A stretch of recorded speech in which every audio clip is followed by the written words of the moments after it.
Welcome to my YouTube channel. I am Akhilesh और आज मैं आपको पढ़ाऊंगा पास्ट इंडेफिनिट टेंस पढ़ाऊंगा। तो पेन कॉपी लेकर बैठ जाओ। यहाँ से आपको स्ट्रक्चर नोट कर लेना है, एग्जाम्पल नोट करना है, उसके बाद आपको प्रैक्टिस करना है, क्योंकि प्रैक्टिस करेंगे तभी आप बेहतर बनेंगे। ठीक है, चलो क्लास शुरू करते हैं। सबसे पहले आप समझिए कि पास्ट इंडेफिनिट टेंस का पहचान क्या होगा, आइडेंटिफिकेशन क्या होगा। देखो, जो पास्ट इंडेफिनिट टेंस होते हैं उसके वाक्य के अंत में क्या देखने को मिलेगा। देखो, इसके वाक्य के अंत में आपको ता था देखने को मिल सकता है, ते थे देखने को मिल सकता है, या तो या था देखने को मिल सकता है, या तो मतलब आ का मात्रा के बाद था देखने को मिल सकता है, या तो सिर्फ आ का मात्रा आएगा। वाक्य के अंत में सिर्फ आ का मात्रा आ सकता है, या तो वाक्य के अंत में छोटी की मात्रा आ सकता है, या तो वाक्य के अंत में बड़ी की मात्रा आ सकता है, या तो वाक्य के अंत में सिर्फ ए का मात्रा आ सकता है। तो आदि शब्द आपको देखने को मिल जाते हैं। ये पहला पहचान हो गया, हिंदी का पहचान हो गया। ठीक है, आपको दूसरा पहचान क्या समझना है। देखो, यहाँ मैंने लिख के रखा है इसका कॉन्सेप्ट कि हम पास्ट इंडेफिनिट का प्रयोग करते कब है। देखो, पहला पहचान क्या है, the action of the past. जो पास्ट मतलब भूतकाल, ऐसा काम जो भूतकाल में समाप्त हो गया हो, उस काम को व्यक्त करने के लिए हम पास्ट इंडेफिनिट टेंस का प्रयोग करते हैं। पहला क्या मैंने बोला, जो काम पास्ट में समाप्त हो गया हो उस काम को बताने के लिए आज हम किस टेंस का प्रयोग करते हैं, पास्ट इंडेफिनिट टेंस का प्रयोग करते हैं। पहला पहचान हो गया। दूसरा, habitual action in the past.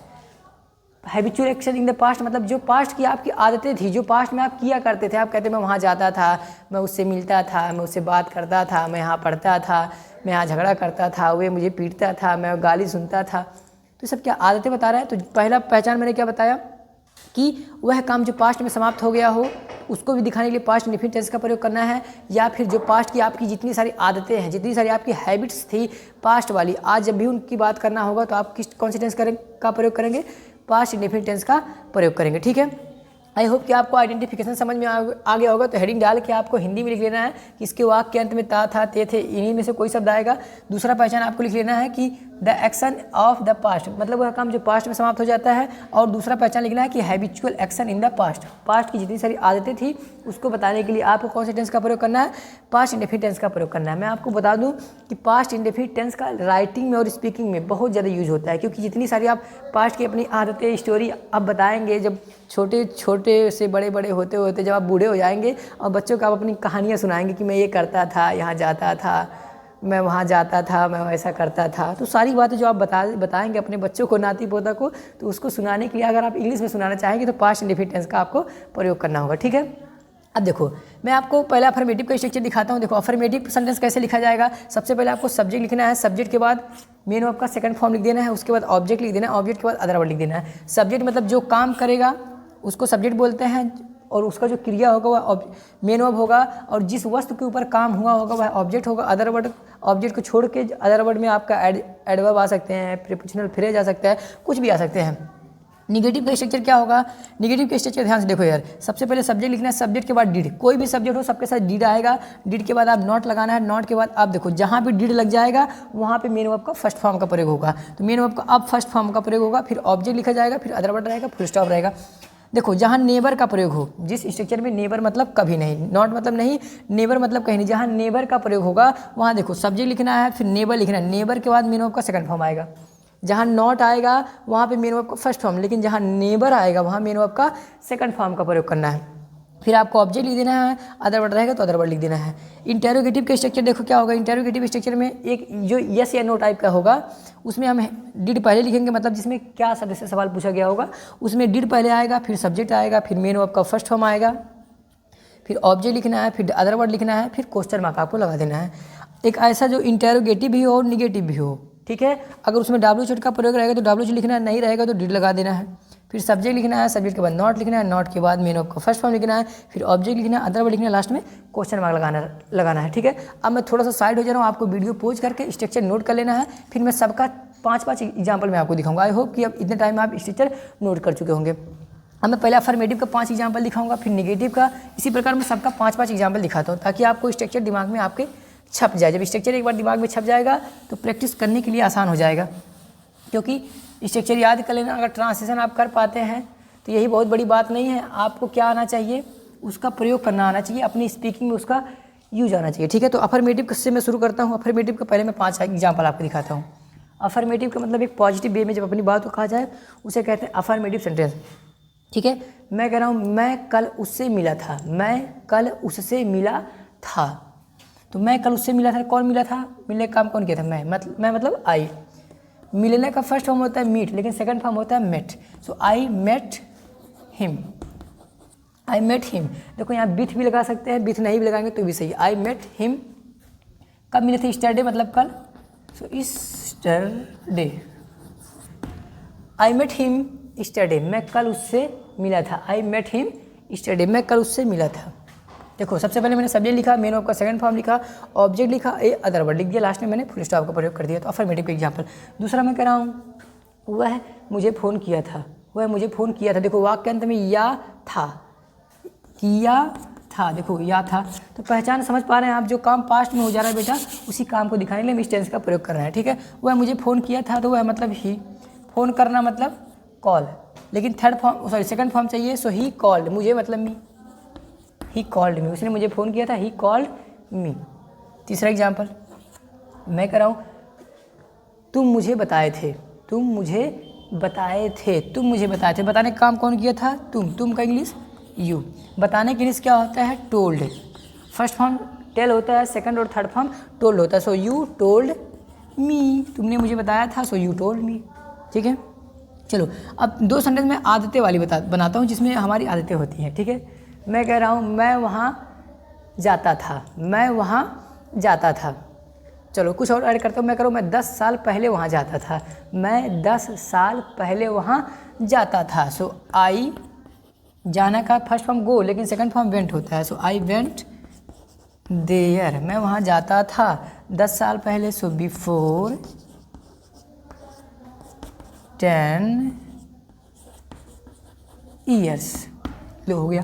So I went there before 10 years, 10 साल पहले मैं वहाँ जाता था। चलो एक और हैबिट वाला एक्शन, पांचवा।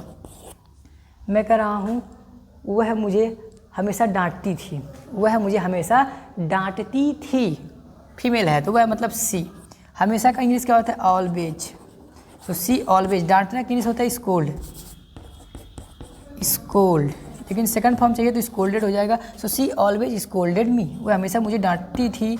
सी ऑलवेज स्कोल्डेड मी। तो देखो सब में मैंने क्या किया बेटा, सबसे पहले मैंने सब्जेक्ट लिखा, फिर मेरे का सेकंड फॉर्म लिखा, फिर ऑब्जेक्ट। सब में देखो इसमें subject subject subject subject subject, उसके बाद सेकंड फॉर्म होगा, उसके तुरंत बाद देखो ये सेकंड फॉर्म है, ये भी सेकंड फॉर्म है, ये भी सेकंड फॉर्म है, ये भी सेकंड फॉर्म है, ये भी सेकंड, सॉरी ये तो एडवर्ब है, यहाँ पे सेकंड फॉर्म है। ठीक है, तो अब मैं आपको 5 बना के दिखाता हूँ निगेटिव का। ठीक है, तो ये 5 एग्जाम्पल आप नोट कर लीजिए अफर्मेटिव का। हो गया? हाँ, निगेटिव का मतलब जिसमें आप देखो, इसमें मैं 5 नहीं मैं 6 बनाऊंगा। 3 बनाऊंगा मैं नॉट का, और 3 बनाऊंगा नेबर का। ठीक है, तो पहले मैं 3 नॉट का बना के दिखाता हूँ, जिसमें नहीं आएगा वहाँ हम नॉट का प्रयोग करना। ठीक है, मैं कर रहा हूँ कल तुम मुझे नहीं बुलाए थे, कल तुम मुझे नहीं बुलाए थे। तो बुलाने का काम कौन नहीं किया था? तुम, मतलब यू के साथ क्या आएगा? डिड। सब्जेक्ट कोई भी हो सबके साथ क्या लगाना है? डिड लगाना। सो यू डिड नॉट। बुलाने के इंग्लिश होता है invite, you did not invite मी। कल मतलब स्टरडे, बीता हुआ कल मतलब बेटा स्टरडे होता है। ठीक है, आने वाला कल मतलब टुमारो, लेकिन बीता हुआ कल स्टरडे। सो कल तुमने मुझे नहीं बुलाया था, so you did not invite me yesterday, you didn't invite me yesterday. दूसरा example, let me check change the colour of the chalk. Okay, मैं कह रहा हूँ वह मेरा कॉपी नहीं ली थी, वह मेरा कॉपी नहीं ली थी, वह मेरा कॉपी नहीं ली थी। सो सी डिड नॉट, लेना मतलब take my copy, she did not take my copy, वो मेरा कॉपी नहीं ली थी, she didn't take my copy. तीसरा सेंटेंस मैं कह रहा हूँ मैंने उसे नहीं देखा था, मैंने उसे नहीं देखा था। So I did not see him, I did not see him. ध्यान से देखो, सब में मैं सब्जेक्ट लिख रहा हूँ, फिर डिड लिख रहा हूँ, फिर नॉट मेन वर्ब का फर्स्ट फॉर्म, फिर मैं ऑब्जेक्ट लिख रहा हूँ। स्ट्रक्चर जाके देखो, नेगेटिव के स्ट्रक्चर सामने खोल के रखना तभी समझ पाओगे। देखो सब में वही स्ट्रक्चर का सीक्वेंस में फॉलो कर रहा हूँ। अच्छा, अब मैं 3 बना के दिखाता हूँ जिसमें मैं नेबर का प्रयोग कर रहा हूँ। किसका? नेबर का मतलब होता है कभी नहीं। जैसे मैं कह रहा हूँ मैं उसे कभी नहीं देखा था, मैं उसे कभी नहीं देखा था। तो कभी नहीं देखा था तो मतलब क्या आएगा? आई नेवर सा हिम, आई नेवर सा हिम। देखो जहाँ नेबर आएगा वहाँ मेन वर्ब का सेकंड फॉर्म ही आएगा। सो आई नेवर सा हिम, मैंने उसे कभी नहीं देखा था। So I never saw him. 5वां एग्जाम्पल, मैं कह रहा हूँ उसने इसे कभी नहीं खरीदा था। उसने इसे कभी नहीं खरीदा था, वह इसे कभी नहीं खरीदा था। तो वह मतलब ही, कभी नहीं का मतलब नेवर। खरीदना का सेकंड फॉर्म होता है bought, BOUGHT। First form buy, second form bought. So he never bought it, इसे मतलब it, he never bought it, he never bought it. चलो लास्ट एग्जाम्पल, छठा एग्जाम्पल दिखा रहा हूँ मैं निगेटिव। मैं कह रहा हूँ राम यहाँ कभी नहीं आया था। राम यहाँ कभी नहीं आया था। तो कौन नहीं आया था? राम। सो राम नेवर, आया मतलब फर्स्ट फॉर्म कम, लेकिन second form came. So Ram never came here. Ram यहाँ कभी नहीं आया था। लो बन गया, 6 बन गया बेटा। आसान है ना? तो अब मैं आपको 5 बना के दिखाता हूँ, इंटेरोगेटिव बना के दिखाता हूँ। हो गया है? ठीक है। इंटेरोगेटिव मैं आपको बना के दिखाता हूँ 5 इंटेरोगेटिव। देखो इंटेरोगेटिव भी मैं चलो 6 बना दूंगा। तो उसमें से 3 होगा यस या नो टाइप का और 3 होगा WH फैमिली टाइप का। ठीक है। यस या नो टाइप का मतलब जिसमें हम क्या से सवाल पूछते हैं उन्हें बोलते हैं यस या नो टाइप। मैं कह रहा हूँ क्या तुम वहाँ गए थे? क्या तुम वहाँ गए थे? देखो इस सवाल का जवाब हाँ ना में दिया जा सकता है ना, दिया जा सकता है। तो इसी को बोलते हैं यस या नो टाइप। तो क्या तुम वहाँ गए थे? So did you go there. Last में question mark, did you go there. क्या तुम वहाँ गए थे? Did you go there. अब जितना मर्जी उतना बना लो। क्या तुम खाना खाए थे? Did you eat food. क्या तुम कल नहाए थे? So did you take a bath yesterday. और बना लो। ठीक है। चलो मैं लिख के दिखाता हूँ, टाइम वेस्ट नहीं कर रहा हूँ। मैं कह रहा हूँ क्या वह इसे लिखी थी? क्या वह इसे लिखी थी? So did she write it. It या दिस भी लगा सकते हैं। So did she write it, did she write it. देखो क्यों मैं डिड का प्रयोग कर रहा हूँ, व्हाट का प्रयोग क्यों नहीं कर रहा हूँ? क्योंकि इन सभी सवालों का जवाब हम हाँ ना बोल के दे सकते हैं। ठीक है। तो इसलिए मैं यहाँ डिड का प्रयोग कर रहा हूँ। तीसरा एग्जाम्पल, मैं कह रहा हूँ क्या हम वह किए थे? क्या हम वह किए थे? क्या हम वह किए थे? तो यहाँ पर भी क्या आएगा? Did we do that, did we do that, did we do that. तो देखो 3 बन गए यस या नो टाइप का। अब 3 मैं बना के दिखाता हूँ WH फैमिली टाइप का। WH फैमिली टाइप का मतलब एक ऐसा सवाल जिस सवाल का जवाब हम हाँ या ना बोल के नहीं दे पाते, उसी को बोलते हैं WH फैमिली टाइप। और उनमें हम WH वर्ड का प्रयोग करते हैं। ठीक है। और देखो इसमें भी एक बात सुन लो कान खोल के, जहाँ पे हु का प्रयोग किया जाएगा वहाँ डिड का प्रयोग नहीं होगा। जहाँ हु का प्रयोग किया जाएगा अफर्मेटिव होगा। तो जहाँ हु का प्रयोग किया जाएगा उसके साथ भी हम मेन वर्ब का सेकंड फॉर्म का प्रयोग करेंगे। ठीक है। जहाँ हु का प्रयोग होगा उसके साथ मेन वर्ब का कौन सा फॉर्म प्रयोग हुआ? सेकंड फॉर्म प्रयोग हुआ। मैं कह रहा हूँ यहाँ कौन आया था? So who came here. Who came here, यहाँ कौन आया था? Who came here. गाली कौन दिया था? So who abused, who abused.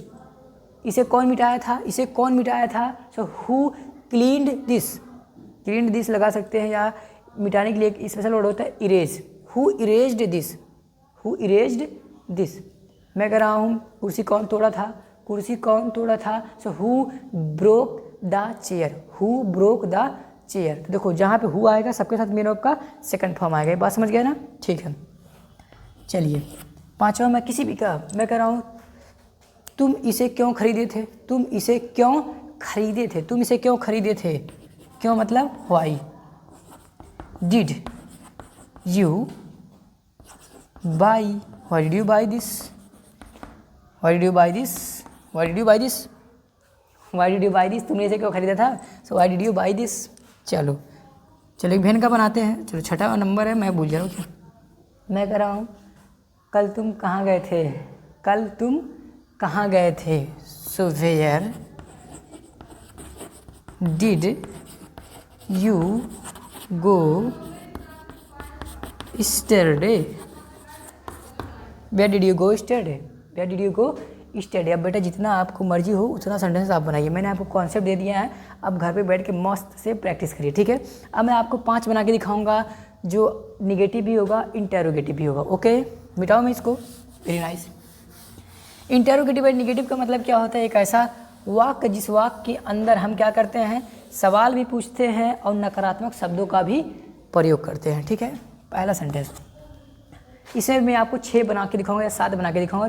4 में यस या नो टाइप का प्रयोग करूँगा और 4 इसमें क्या होगा, WH फैमिली टाइप का होगा। ठीक है, मैं कह रहा हूँ वह मुझे क्यों नहीं बुलाया था। अच्छा, पहले मैं यस या नो टाइप बनाता हूँ। मैं कह रहा हूँ क्या वह पानी लाया था, क्या वह पानी लाया था, क्या वह पानी लाया था।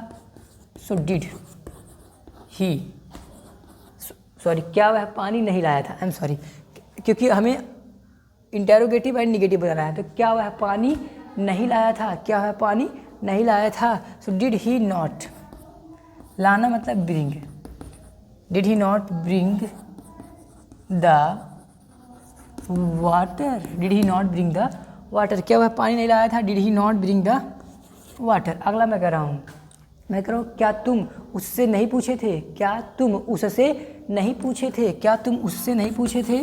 सो did you not ask him, did you not ask him, did you not ask him. तीसरा सेंटेंस, ये भी निगेटिव और इंटरोगेटिव एंड निगेटिव दोनों होगा। देखो इसमें सवाल भी पूछा गया है, मतलब डिड पहले आया है तो इंटरोगेटिव है, और नॉट का भी प्रयोग हुआ है मतलब निगेटिव है। ठीक है, अगला मैं कह रहा हूँ क्या हम वह नहीं खरीदे थे, क्या हम वह नहीं खरीदे थे, क्या हम वह नहीं खरीदे थे। So did we not buy that, did we not buy that, did we not buy that. देखो 3 हो गया, एक और मैं बना के दिखाता हूँ यस नो टाइप, फिर मैं आपको WH फैमिली टाइप के दिखाऊंगा 4। ठीक है, मैं कह रहा हूँ क्या वह तुमसे नहीं मिला था, क्या वह तुमसे नहीं मिला था। चलो अच्छा, मिलने का मैंने बनाया था, दूसरा वर्ड लेते हैं। ठीक है, मैं कह रहा हूँ क्या तुमने आटा नहीं साना था, ये ठीक है, क्या तुमने आटा नहीं साना था। तो क्या तुमने आटा नहीं साना था। डिड यू नॉट, आटा सानने के लिए मतलब गूंथना या सानना वही बात है, तो इसको बोलते हैं नीड। इस पर ध्यान से देखो, KNEAD, नीड द, और आटा के इंग्लिश क्या होता है, flower, flower. Did you not need the flower. तो 4 बना के दिखाया यस या नो टाइप का, इंटेरोगेटिव एंड निगेटिव। अब 4 मैं बना के दिखाता हूँ जिसमें निगेटिव इंटेरोगेटिव तो होगा लेकिन WH वर्ड का प्रयोग होगा। अब यहाँ पे ध्यान सुन ले एक बात, अब यहाँ पे जब हु का प्रयोग होगा, और हु का प्रयोग जहाँ होगा वो इंटेरोगेटिव भी हो निगेटिव भी हो, तो वहाँ डिड आएगा। मैं कह रहा हूँ यहाँ कौन नहीं आया था, यहाँ कौन नहीं बैठा था, यहाँ कौन नहीं सोया था। चलो एक बताते हैं, यहाँ कौन नहीं सोया था, यहाँ कौन नहीं सोया था। Who did not sleep here, who did not sleep here. मैंने क्या बोला, यहाँ कौन नहीं सोया था, who did not sleep here. देखो जहाँ हु के साथ डिड आएगा तो मेन वर्ब में फर्स्ट फॉर्म प्रयोग हुआ, लेकिन जहाँ हु के साथ डिड और नॉट का प्रयोग नहीं होगा वहाँ मेन वर्ब का सेकंड फॉर्म का ही प्रयोग होगा। आई होप की बात समझ गए होंगे। अब हु से जितना प्रयोग कर ले, मैं कह रहा हूँ कौन मुझे नहीं बुलाया था, हु डिड नॉट कॉल मी, कपड़ा कौन नहीं धुला था, so who did not wash the cloth, क्योंकि जहाँ डिड नॉट लगे वहाँ मेन वर्ब का फर्स्ट फॉर्म आ गया। ध्यान से सुन लो, दिमाग में बैठा लो कि जहाँ डिड आ गया मेन वर्ब का वहाँ फर्स्ट फॉर्म का ही प्रयोग होगा। चलिए छठा, मैं कह रहा हूँ तुम कहाँ नहीं खोजे थे, तुम कहाँ नहीं खोजे थे, खोजना मतलब ढूंढना, तुम कहाँ नहीं ढूंढे थे, तुम कहाँ नहीं ढूंढे थे। सो कहाँ का मतलब वेयर डिड यू नॉट, ढूंढना के लिए क्या होता है, सर्च होता है, SEARCH, सर्च या फाइंड लगा सकते हैं। Where did you not search, तुमने कहाँ नहीं ढूंढा था, where did you not search. चलो अगला एग्जाम्पल 7वां, मैं कह रहा हूँ वह क्या नहीं लाया था, सॉरी लाया नहीं, मैं कह रहा हूँ वह क्या नहीं पकाया था, वह क्या नहीं पकाया था। तो वह क्या नहीं पकाया था।